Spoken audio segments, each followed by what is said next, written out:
Bon vendredi, tout le monde. Bonjour.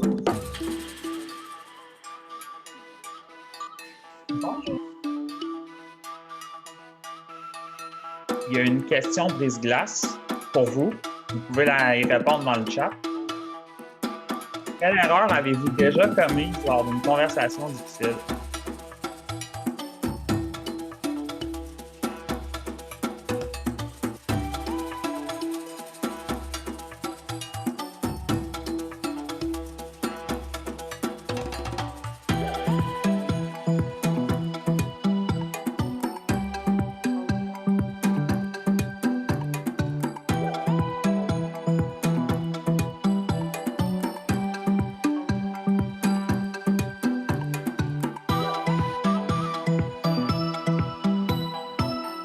Donc, ceux qui viennent de se joindre à nous, il y a une question brise-glace. Quelle erreur avez-vous déjà commise lors d'une conversation difficile?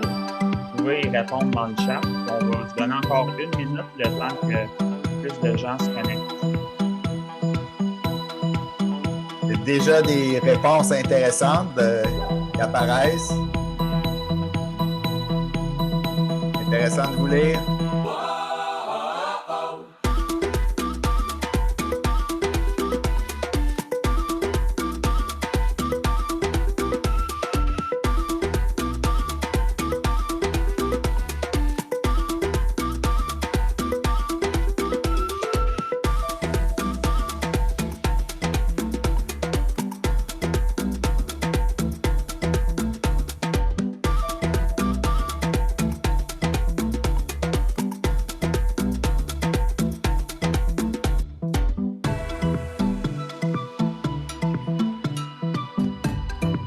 Ça fait plaisir de voir des noms qu'on connaît, des visages qu'on connaît. Bienvenue tout le monde. On se donne encore juste quelques secondes, le temps d'admettre tout le monde. Et puis après, on va se lancer.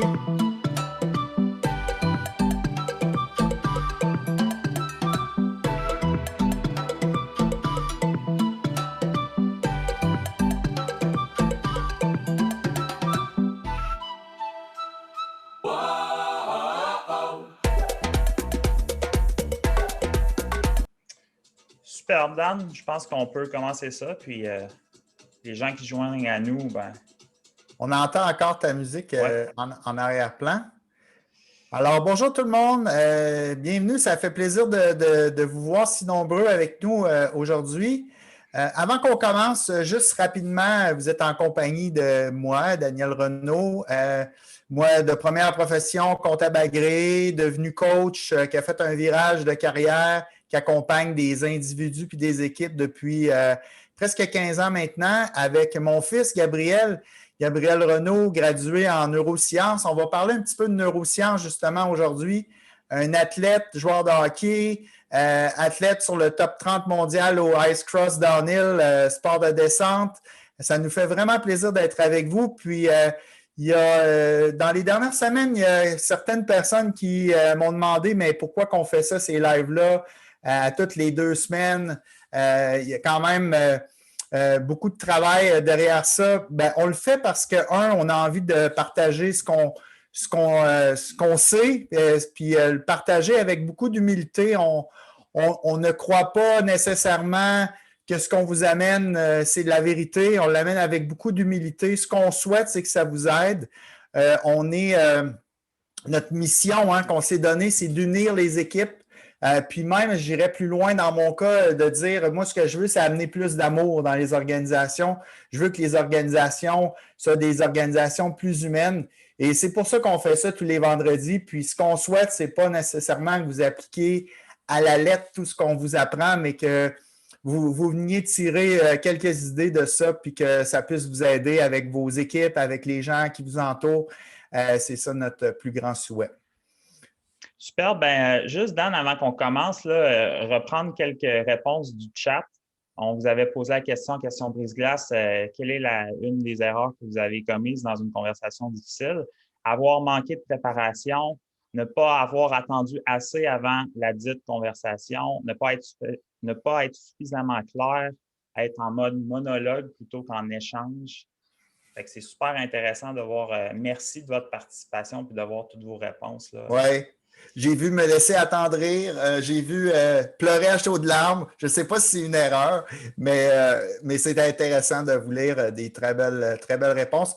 Et comme je vous disais tantôt, aujourd'hui, notre sujet, c'est les conversations difficiles, hein, 6 pièges à éviter.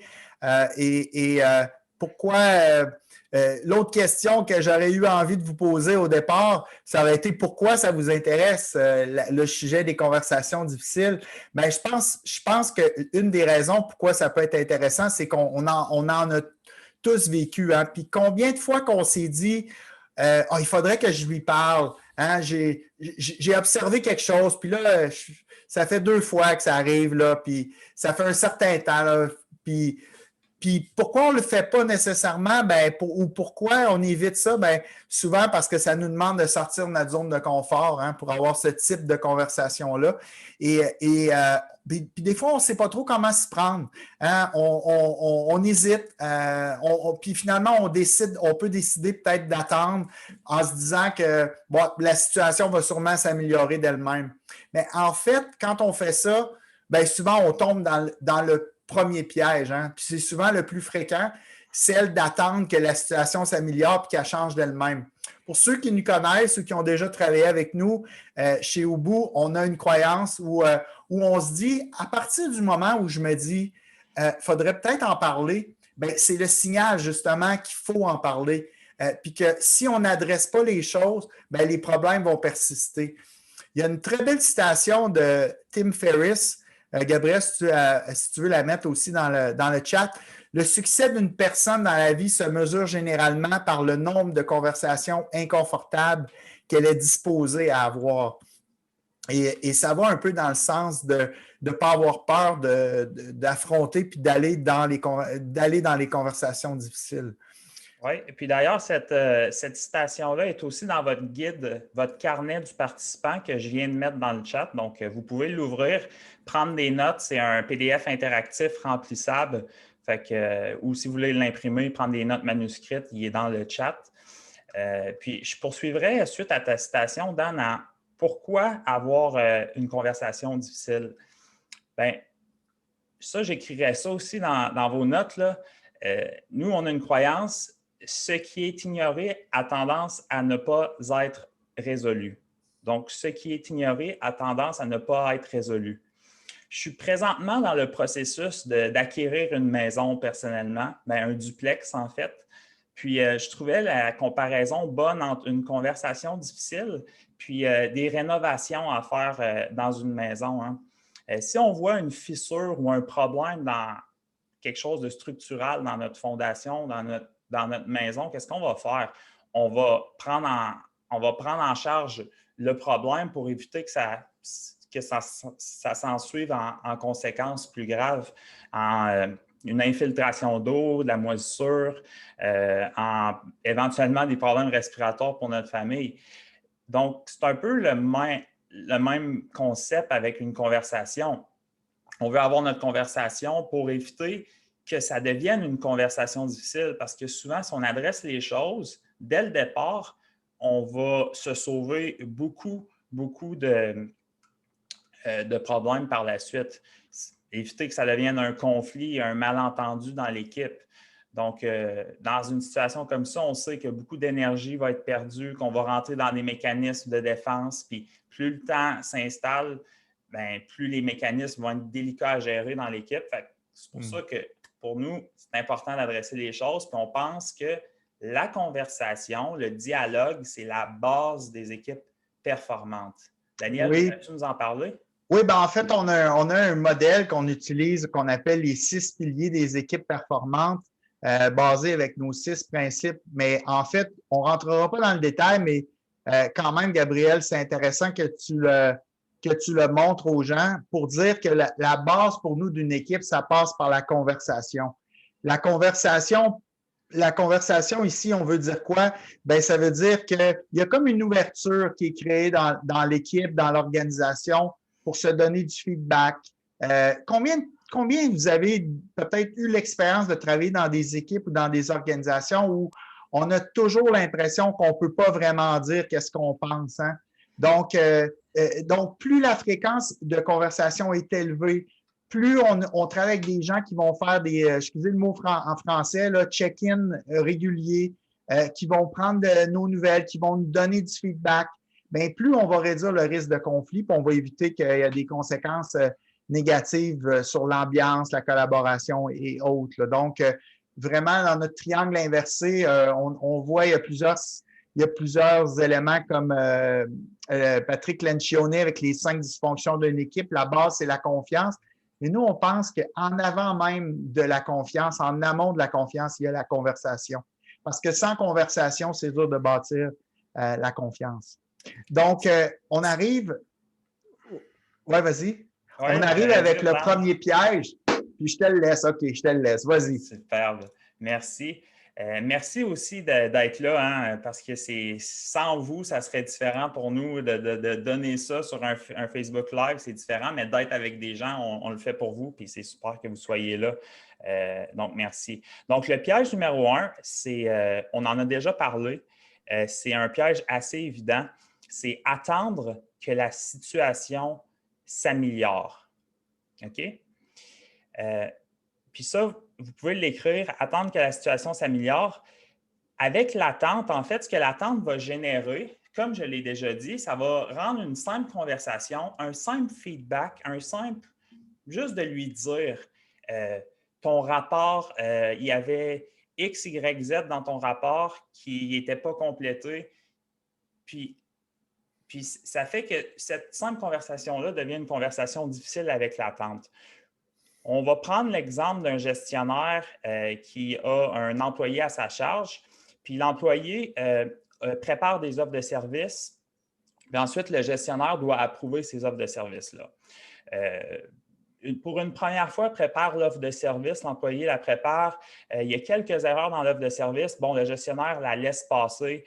Peut-être que l'employé a une mauvaise journée, il ne va pas adresser la situation. Ensuite de ça, qu'est-ce qui se produit? Premièrement, l'employé va peut-être prendre ses aises. Hein? Encore une fois, un autre rapport, on laisse encore la situation passer, puis on se dit, je vais corriger les erreurs, ça me prend juste 5-6 minutes. Puis là, tranquillement, on voit un pattern qui s'installe. Hein? Les semaines passent, peut-être les mois passent. Puis à la base, cette conversation-là, qui aurait dû être une conversation facile, un feedback facile, efficace, ça devient quelque chose de lourd. Puis il y a un genre de froid qui s'est installé, puis depuis maintenant plusieurs mois que ça dure. Puis là, finalement, le gestionnaire doit lui parler, doit adresser la situation et lui dire, là, ça fait 4 mois que tes rapports, tes offres de services sont... Il y a telle erreur, telle erreur, telle erreur. Puis là, l'employé se demande pourquoi m'en as-tu pas parlé avant? Hein? C'est la question que l'employé se pose. Puis c'est un exemple assez... c'est un exemple, je pense, qui peut être commun en entreprise, qu'on va laisser les choses s'envenimer. Puis cette simple conversation qu'on aurait pu avoir, c'est devenu une conversation difficile. Donc, il y a une citation aussi de Nelson Mandela qu'on voulait vous partager par rapport à ça. Puis en quoi l'attente est le premier piège. Puis la citation, c'est la suivante. Quand l'eau a commencé à bouillir, il ne sert plus rien de tenter d'éteindre le feu.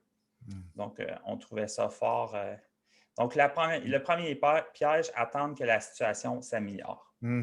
Très belle citation. Ça me fait toujours l'image de, tu sais, qu'on sent que l'eau commence à être chaude, mais là, on se dit, bon, c'est chaud, mais bon, c'est pas assez chaud, tu sais, ça bouille pas encore. Puis à un moment donné, quand ça bouille, il est trop tard. On a beau essayer d'éteindre le feu, mais au fond, ça bouille. Donc, super. Le piège numéro 2, c'est ne pas exprimer ses sentiments et ses besoins. Quand on est dans une conversation difficile, et là, vous allez peut-être, pour certains du domaine du développement personnel et autres, vous allez peut-être reconnaître ce que je vais parler, reconnaître un peu la méthode de la communication consciente, la communication non violente de Marshall Rosenberg. Mais au fond, là, souvent, la plupart du temps, on embarque dans une conversation difficile, hein? Puis, on est très bon pour dire, on a déjà appris à quelque part qu'il faut exprimer les faits. Mais là, ce qu'on fait aussi, c'est qu'on exprime les faits et souvent, on va aller mettre nos jugements dans l'affirmation. Je vous donne un exemple. Lors d'une réunion hier, j'ai remarqué que pendant la réunion, tu as utilisé ton cellulaire à 3 reprises pendant ma présentation. Donc, ça, c'est quoi? C'est un fait, OK? La caméra vidéo aurait pu le voir, c'est un fait. Fait que là, ça m'a fait comprendre que j'étais vraiment pas intéressant pour toi. Oh, jugement. Puis, en plus, j'ai trouvé que c'était vraiment un grand manque de respect, puis de ne pas prendre les choses plus au sérieux que ça. Oh, jugement. Troisièmement, en plus, j'ai remarqué que ça a dérangé tout le monde. Voyez-vous, un autre jugement. Et souvent, le genre de conversation là, l'exemple que je viens de vous donner, c'est un peu comme ça que ça se passe. Hein, on fait sortir un peu notre venin, notre colère en disant à l'autre, c'est bien évident que tu ne me trouvais pas intéressant, c'est un manque de respect, tu dérangeais tout le monde et on pourrait en ajouter. Donc, le problème, c'est que nos conversations sont souvent pleines de jugements. Puis, si on remarque des jugements, on va en avoir à plusieurs égards. On va avoir des jugements sur nous-mêmes. Hein? Ah, j'étais pas intéressant. On va avoir des jugements sur l'autre, puis on va avoir aussi des jugements sur la situation. Puis, le problème avec les jugements, on a été élevé, hein? C'est pas beau juger, faut pas juger. Mais en réalité, notre cerveau est programmé pour juger. Puis Dieu merci qu'on est programmé pour juger parce que ça nous permet finalement de nous sauver de bien des situations malencontreuses. Hein? Un bus qui s'en vient dans la rue, d'avoir le jugement de se tasser, ça peut être une bonne idée.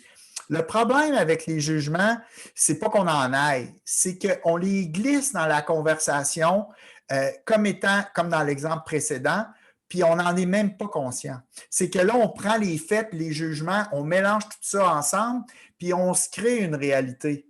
En fait, plus que ça, on se crée une vérité. On se dit, c'est ça qui est arrivé. Hein?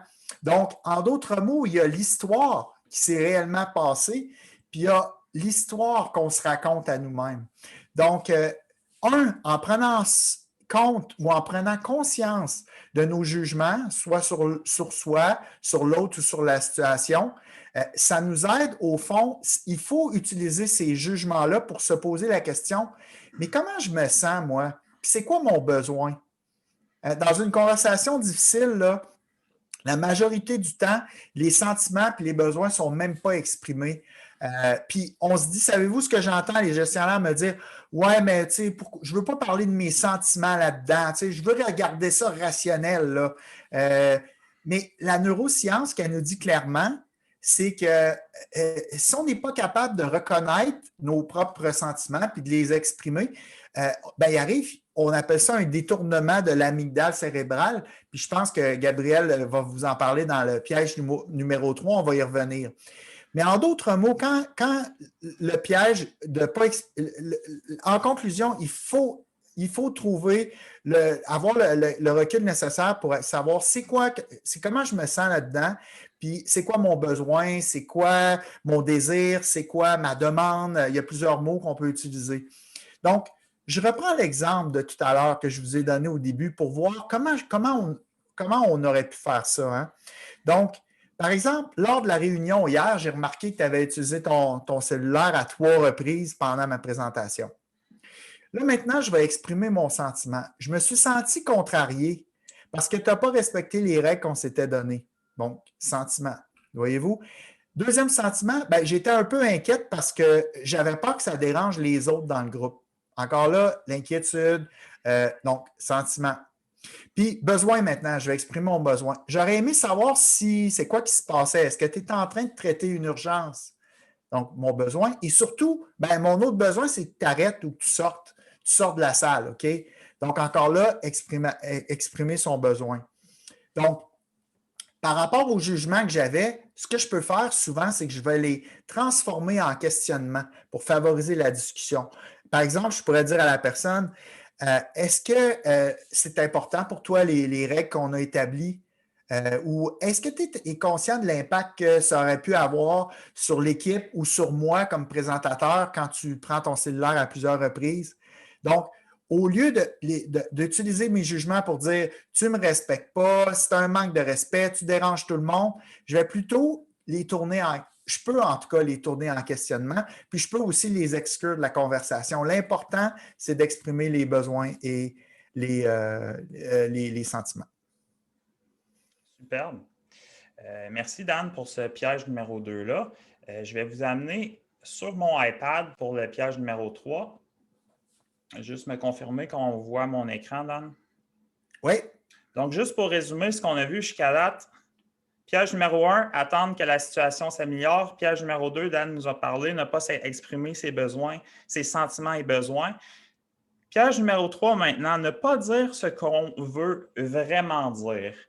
Je ne sais pas si ça vous est déjà arrivé. Moi, ça m'est arrivé à plusieurs occasions, d'arriver dans une conversation difficile, puis d'avoir une bonne intention, de m'être bien préparé, puis de terminer la conversation avec un petit regret ou, tu sais, il me semble que j'aurais pu lui dire différemment ou encore lui dire, mais à quelque part, je me suis dégonflé. Hein? Puis souvent, on va avoir une conversation avec peut-être un partenaire de responsabilité ou notre ami ou notre associé. Puis là, on repense à cette conversation difficile-là qu'on a eue. Puis notre ami nous demande, puis tu as-tu dit finalement? Puis tu dis, ah non, je n'y ai pas dit. Fait que c'est un peu là l'erreur et le piège numéro 3 à éviter. Puis ça, pourquoi ça se produit? Daniel en a parlé, le détournement de l'amygdale, puis c'est là que je veux vous amener, juste vous expliquer ce petit concept-là. Qu'est-ce qui se passe dans notre cerveau quand on a une conversation difficile à avoir? Fait que je vais sortir mes crayons juste pour vous expliquer un petit peu ce qui cause ce stress-là, le fait d'avoir une réaction illogique, une réaction irrationnelle.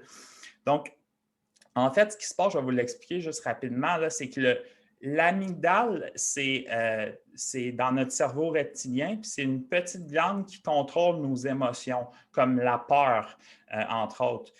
Quand l'amygdale est activée, notre système sympathique est activé, puis tout le sang du cerveau, cortex préfrontal, qui est le cortex qui est là pour les pensées rationnelles. En fait, ce sang-là va vers les muscles, puis en fait, on va sentir notre rythme cardiaque qui augmente, puis les pupilles se dilatent. On est en mode combat ou fuite, que ça s'appelle. Donc, si je viens au iPad,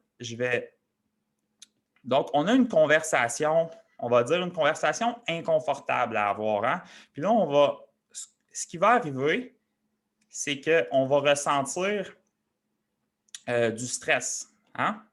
Donc, moi, ça va être j'ai chaud en dessous des bras, la moustache mouillée comme maintenant. Ça arrive tout le temps, ça. Oui. Donc, oui, du stress, on augmente la fréquence cardiaque, la moustache mouillée à Daniel. Ensuite de ça, pourquoi ça arrive? Comme je vous l'ai dit, c'est parce que l'amygdale est activé, puis le cortex préfrontal, je vais juste écrire ça, en fait, en anglais, ce que ça s'appelle, c'est amygdala hijack. Un hijack, c'est un détournement. C'est comme, on va entendre ça quand des terroristes hijack a plane. C'est vraiment ça. L'amygdale prend le contrôle sur notre cortex préfrontal. Puis ce qui se passe ici, c'est qu'on va avoir une réaction illogique, on pourrait dire irrationnelle, en effet.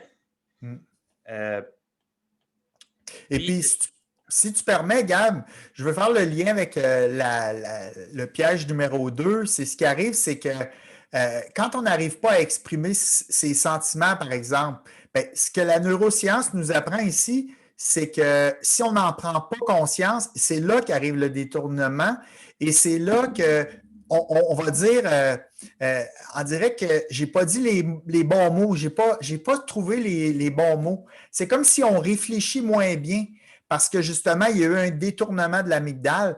puis il y a de fortes chances que ce qu'on va exprimer va être mal exprimé. Il y a deux situations. Gabriel, tantôt, parlait des fois de se dégonfler. Oui, on peut se dégonfler, puis là, on n'a pas osé dire ce qu'on voulait dire, mais des fois, ça peut être plus subtil que ça. On a osé dire, mais on l'a maudit qu'on l'a mal exprimé. On l'a dit tout de travers, justement, puis ça a sorti plus comme un jugement, un élément de colère, et puis finalement, ben, ça n'a pas nécessairement amené à une solution. Mais maintenant, Dan, maintenant qu'on sait ça, là, puis tu sais, Ouais. qu'on est conscient que ce détournement-là dans notre cerveau, puis qui occasionne du stress, comment est-ce qu'on fait, tu dirais? Aurais-tu des trucs pour arriver à maîtriser ça? Ben, je pense que de reconnaître cette réaction-là, de voir que là, peut-être que je suis. Ouais, je ne commencerai pas à dire j'ai un détournement de l'amygdale, là, tu sais. Je ne suis pas rendu là, mais tu sais, on sent que là, j'ai vu tantôt dans vos réponses de ne pas contrôler ses émotions. Donc, juste d'en prendre conscience que c'est. Puis des fois qu'il faut prendre un pas de recul. L'autre chose, ben, tu es un athlète, Gab, peut-être des fois juste prendre le temps de respirer. On va voir les athlètes avant une course ou donc respirer, prendre quelques bonnes inspirations, expirations, prendre quelques secondes pour comme ramener un équilibre là, au niveau du cerveau. Puis l'autre chose, ben, peut-être revenir à mon piège numéro 2, d'être conscient c'est quoi mes sentiments puis mes besoins, puis de les exprimer. Là. Donc, oui, puis je dirais, tu sais, par rapport au premier truc que tu as donné, savoir reconnaître la réaction. Oui, à savoir la reconnaître, mais à force de pratiquer, de se mettre dans une zone d'inconfort, on vient à être capable de plus maîtriser cette sensation-là de stress. Fait que c'est avec la pratique, les avoirs, les conversations également. Oui, et je vois le temps filer. Allons au piège numéro 4. Puis le piège numéro 4, je pense que plusieurs d'entre nous, on va se reconnaître, c'est perdre le contrôle de ses émotions. C'est une des raisons pourquoi les gens ne veulent pas nécessairement rentrer dans les émotions ou dans les sentiments parce qu'ils se disent j'ai peur de perdre le contrôle de mes émotions. Puis quand on rentre dans une conversation difficile, parfois ça peut avoir l'air un peu d'un combat de boxe, hein? Puis on a des bien bonnes intentions, mais là, on dit quelque chose, puis c'est comme si on venait de lancer un crochet ou un coup de poing au visage de l'autre. Puis qu'est-ce qui arrive dans ce temps-là? Ben, chez l'autre, il peut avoir quelque chose qui est activé, hein? Il n'est peut-être pas prêt à avoir ce coup de poing-là. Puis ça peut réveiller des vieilles blessures, ça peut réveiller des discussions du passé, des discussions qu'on n'a jamais eues. Et puis là, l'autre va vouloir se défendre, va contre-attaquer avec 3-4 coups de poing. Et là, puis même, des fois, les coups de poing pas trop légaux, ça peut être sous la ceinture. Donc, avec ça, il va se mélanger des jugements. Et puis là, qu'est-ce qui arrive? Ben là, on vient de tomber dans le piège. C'est que là, nous-mêmes, on tombe sur la défensive. Puis là, il y a l'escalade qui se crée. Et c'est ça le piège numéro 4. On perd le contrôle de ses émotions. Puis qu'est-ce qui arrive quand on voit que la discussion, ça se dirige par là? Parce qu'au départ, on ne voulait pas ça, mais par des fois notre maladresse, un mot qu'on a dit ou peu importe, ça vire comme ça. Bien, la solution, je pense, là, c'est vraiment d'activer son mode écoute, son mode ouverture, son mode curiosité. Puis je le sais que c'est facile à dire, puis c'est pas facile à faire, hein? Mais dans ce temps-là, il y a peut-être deux questions que je vous suggère, ou en tout cas des pistes de questions. La première, c'est peut-être, tu sais, peux-tu m'en dire plus? Quand l'autre, il y a des choses à dire, puis ça peut être aussi, parle-moi de comment toi tu vois ça, tu sais. Écoute, très récemment, si ce n'est pas au cours des dernières semaines, j'ai un de mes clients personnels qui est venu me rencontrer pour un conflit avec un membre, avec un de ses enfants, pour pas le dire, avec un de ses enfants. Puis, il me raconte son histoire, puis là, elle me dit ci, puis là, j'y ai dit ça, puis il était vraiment là-dedans, là, le perte de contrôle des émotions. Puis moi, je disais, oui, mais ton enfant, là, c'est quoi son besoin? Puis là, il me coupait, puis là, il relançait. Ouais, mais elle veut encore me parler du passé. Moi, je ne veux pas parler du passé. Je veux aller vers le futur, je veux aller vers l'avenir. Puis je disais, oui, mais c'est quoi son besoin à ton enfant? C'est quoi son besoin à elle? Puis à chaque fois, il me revenait avec ces choses à lui. Puis tu sais, je lui ai dit, en fin de compte, là, je pense que tu ne l'as pas écouté. Je pense que tu n'as pas eu l'ouverture puis la curiosité de comprendre c'est quoi son besoin, puis pourquoi elle a besoin de revenir sur le passé. Tu sais. Donc, c'est juste un exemple. Puis, tu sais, de reconnaître que quand la personne est chargée émotionnellement, puis elle doit décharger son venin, bien, ça ne vous donne rien de commencer à vouloir vous justifier. Puis dans des circonstances comme ça, là, en fait, l'autre, il n'entend plus rien. Là. Donc, rappelez-vous qu'une chose que Gabriel et moi, on dit souvent, c'est que tout le monde, on veut être vu et entendu. Puis dans ces moments-là, des fois, là, c'est juste mieux d'encaisser les coups puis d'accueillir. Superbe, ben merci Daniel. Piège numéro 5 maintenant. Puis c'est Daniel qui m'a partagé ça en début de semaine prochaine. J'ai tellement trouvé ça puissant parce que j'en étais pas réellement conscient. C'est ne pas être capable de reconnaître ce qui nous relie à l'autre personne. Je vais répéter. Ne pas être capable de reconnaître ce qui nous relie à l'autre personne. J'imagine sur l'appel, il y a beaucoup de gens qui doivent connaître Simon Sinek, puis surtout son ouvrage, son livre Start with Why. Hein. À quelque part, c'est un peu ça. Hein. Ce piège-là, c'est de commencer avec le pourquoi. Une des premières questions qu'on va poser en contexte de résolution de conflit, c'est est-ce que ce conflit en vaut vraiment la peine? Donc, se poser la question du pourquoi je veux résoudre mon conflit avec cette personne-là. Puis, dans un contexte de conversation difficile, on sait que ça peut être difficile juste de se retrouver dans la même pièce que la personne. Donc, il faut vraiment trouver la motivation derrière pourquoi je veux avoir cette conversation-là, puis qu'est-ce qui me relie à cette personne-là. Hein? Donc, les questions à se poser que vous pouvez prendre en note, puis c'est dans votre guide de discussion également, pourquoi cette conversation vous tient-elle à cœur? Puis quel est votre lien avec cette personne? Si on prend l'exemple d'un père et d'un fils, comme Daniel parlait, le père, là, à quelque part, pourquoi il veut avoir la conversation difficile avec son fils? Bien, c'est parce que c'est son fils, puis il l'aime, puis il veut qu'il y ait une belle harmonie familiale. Dan, t'allais-tu dire quelque chose? Non, j'ai dit, il veut se rapprocher. Il veut se rapprocher, tout simplement. Entre collègues, ça ne va pas bien. Tu sais, le pourquoi, c'est peut-être parce qu'on veut qu'on ait des bons résultats d'équipe, puis que ça doit passer par là, on doit bien s'entendre. Donc, de définir le pourquoi, puis d'être capable de voir ce qui nous relie à l'autre personne. Vous pouvez même le partager à cette personne-là en commençant la conversation. Ça peut créer du lien, puis c'est ce qui va vous relier à quelque part. Hein? Oui. Ce que j'ai partagé aussi avec Gabriel, puis je veux partager avec vous autres, c'est que j'ai déjà agi comme coach, un peu comme médiateur dans plus de la gestion de conflits entre des associés, dans des business, puis tout ça. Puis moi, mon prémisse de base avant de me lancer là-dedans, c'est toujours de dire, est-ce que vous avez quelque chose en commun auquel vous tenez dans votre relation? Parce que s'il n'y a pas à la base cet élan-là de quelque chose qui nous unit, peut-être ça ne vaut pas la peine.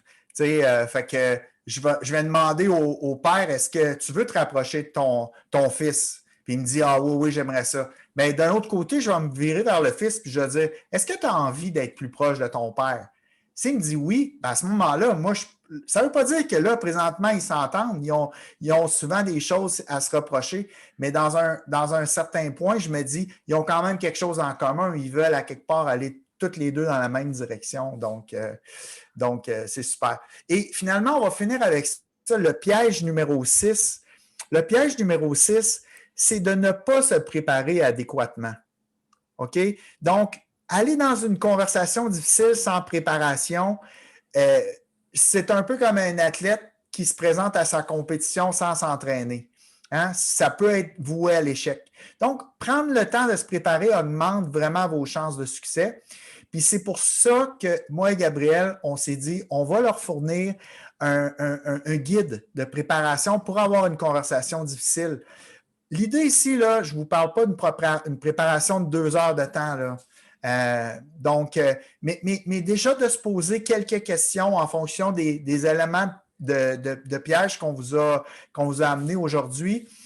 Et une chose que vous pouvez faire des fois, c'est de préparer votre conversation difficile, puis peut-être de demander à quelqu'un de jouer le rôle de l'autre personne, puis de solliciter son feedback. En contexte d'entreprise, je le fais souvent, je dis à l'autre personne, fais juste recevoir ce que la personne te dit, puis donne-lui le feedback à savoir, est-ce qu'il y a des choses que, même si ça ne te concerne pas, ou ça vient te chercher pour lui dire en même temps. Puis, on avait dit 6 pièges, mais ce piège-là m'amène peut-être même à vous donner un piège bonus. Parce que autant le piège, c'est de ne pas se préparer. Le piège que je vois beaucoup dans le monde des organisations, des business, c'est le piège de trop se préparer. Ce qui est le plus important, ce n'est pas juste la préparation, c'est l'action d'entrer dans l'arène puis d'aller dans la conversation difficile. Donc, souvent, j'entends des gens « Ah ouais, mais j'ai pas eu le temps de me préparer. » Non, c'est pas ça, là. Se préparer, c'est pas long, là. C'est 5-10 minutes, juste mettre nos idées en place pour se lancer. Donc, tombez pas dans le piège inverse de trop vouloir vous préparer puis de risquer de ne pas passer à l'action. Donc, c'est vraiment ça qui est important. Superbe. On va vous amener au guide de préparation qu'on vous a fourni. OK, superbe. Tu m'entends, Dan? Oui. Désolé parce que je suis sur le Facebook Live en même temps, puis je voyais Dan qui parlait, je me demandais s'il était en muet. Donc, on vous amène, bon, le guide de préparation est en 2 pages. On vous a fourni la première portion, c'est comment savoir si vous avez besoin d'avoir une conversation difficile. Fait que juste un petit diagnostic. On a 5 énoncés. Vous pouvez répondre par oui ou non aux énoncés. Puis, si vous avez répondu à au moins un des 5 énoncés par oui, bien, c'est que vous êtes dû pour une conversation. Fait que c'est un petit checklist qui est facile à répondre. Puis ensuite de ça, on a le guide de réflexion pour préparer votre conversation difficile. Oui, puis en fait, j'ai envie de démystifier, plus qu'on parle puis qu'on dit difficile, j'entends le mot difficile. On pourrait l'enlever, le mot difficile. Hein? C'est un guide de réflexion pour préparer à savoir est-ce que j'ai besoin d'avoir une conversation. Hein? Donc, elle n'a pas besoin d'être si difficile que ça. Mais on se comprend. Si on revient au concept de base, je commence à me dire ah, je me pose la question, je devrais-tu en parler? OK, oui, l'indicateur est là. Oui, parle-lui-en, parce que si tu te poses la question, c'est probablement parce qu'il faut en parler. Donc ici, on va des fois, en fait, c'est des éléments qu'on a déjà mentionnés. Là, le nom, oui, en fait. Il y aurait peut-être juste. Gabriel. Il y a peut-être juste ici ce point-là qu'on n'a pas parlé. Décrivez comment vous voulez être pendant la conversation. Ça revient un petit peu à l'intention, hein, d'arriver avec une intention claire. Par exemple, moi, je vous ai dit, je suis dans le processus d'acquisition d'un duplex. Bien, samedi, je vais aller m'asseoir avec le vendeur pour négocier. Mais il y a certains trucs que je veux vraiment négocier avec lui. Donc, j'ai une intention d'être confiant, j'ai une intention d'être, juste de mettre son intention avant la conversation, c'est super puissant comme exercice. Oui. En leadership, c'est essentiel comme leader quand on se présente dans une conversation de se poser la question d'abord, c'est quoi mon intention? Je ne me présente pas là, j'ai l'intention d'être en mode écoute, j'ai l'intention de livrer mon message avec clarté, j'ai l'intention peu importe, ça peut être quoi. Et le reste, on en a déjà discuté, hein, pourquoi la discussion me tient à cœur, c'est quoi les faits, quel impact ça a sur moi, c'est quoi mon sentiment, identifier mon sentiment, mes besoins, les pistes de solutions, mes suggestions. Donc, puis de se souvenir que peu importe ce qui va se dérouler, Je m'engage à être dans l'ouverture, à accueillir, puis à ne pas tomber sur la défensive. Déjà, ça amène de l'intention en fait, à la discussion. Donc, c'est là pour vous. Hein? Je ne sais pas, je serais peut-être curieux de savoir quels sont ceux qui ont en ce moment une conversation difficile, on va dire, dans le viseur. Vous en avez une que vous le savez, là, que vous devez avoir prochainement. Juste répondre par oui ou non dans le chat. J'aimerais ça voir si en ce moment, ça s'applique à... Puis, elle n'a pas besoin d'être difficile encore. Ça peut être une conversation. Hein, Salut, Michel. Oui, oui, Michel, parfait. J'espère que ce n'est pas avec moi. Hein? Non, OK, c'est bon. Oui. Ah, il y a beaucoup de oui, donc super. Oui, souvent. Good. Excellent. Donc, moi, ce que je veux vous dire là, comme mot de la fin, là, c'est que par expérience, là, moi, je connais très peu de gens qui ont regretté d'avoir osé avoir une conversation difficile. Hein? Ça peut arriver que les gens vont me dire « Ah, je regrette la façon que je m'y ai pris. Ah, je regrette, j'aurais peut-être pas dû dire ça comme ça. Ah, puis je suis pas sûr que j'ai eu l'impact que je souhaitais. » Mais on a toujours plus de chances de regretter de ne pas l'avoir fait,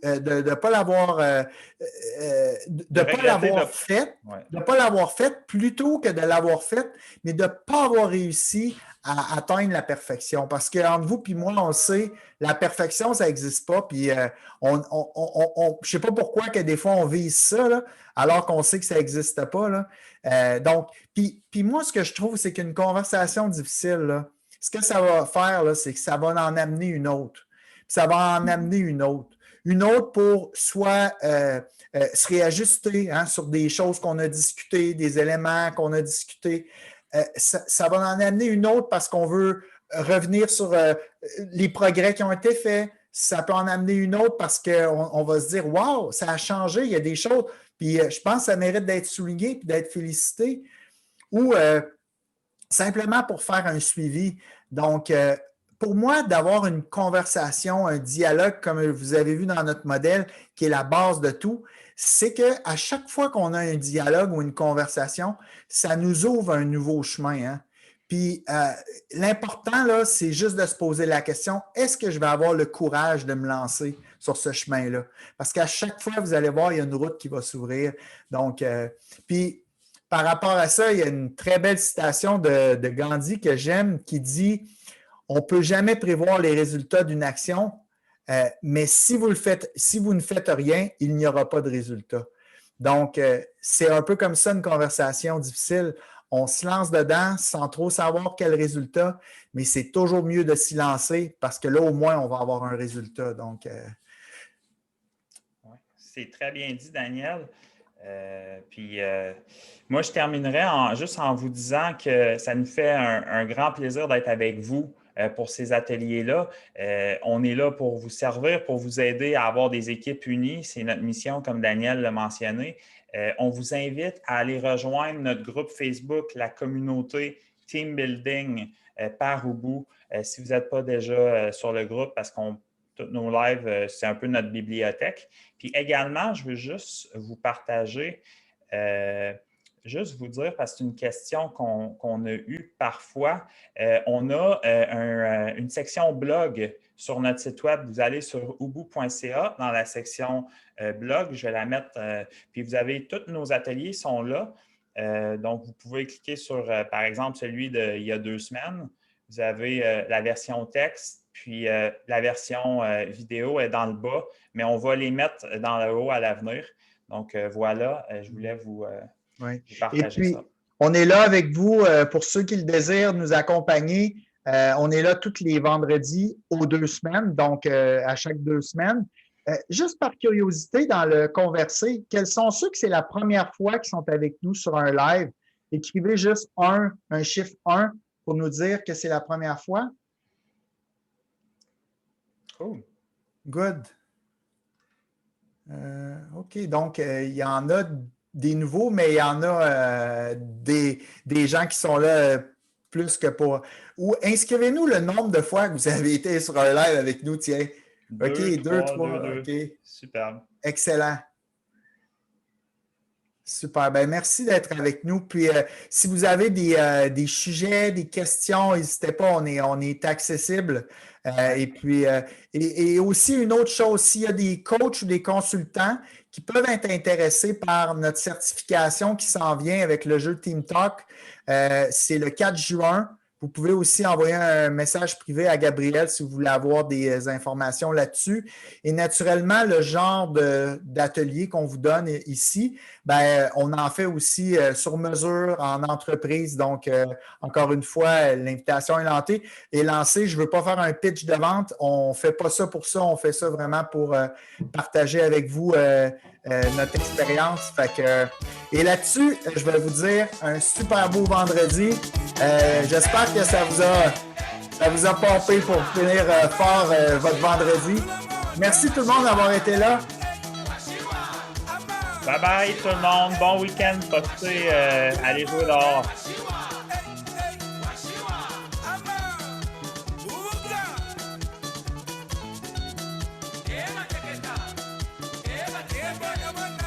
Salut Paul. Salut Adama. On a des sourires. Ouais.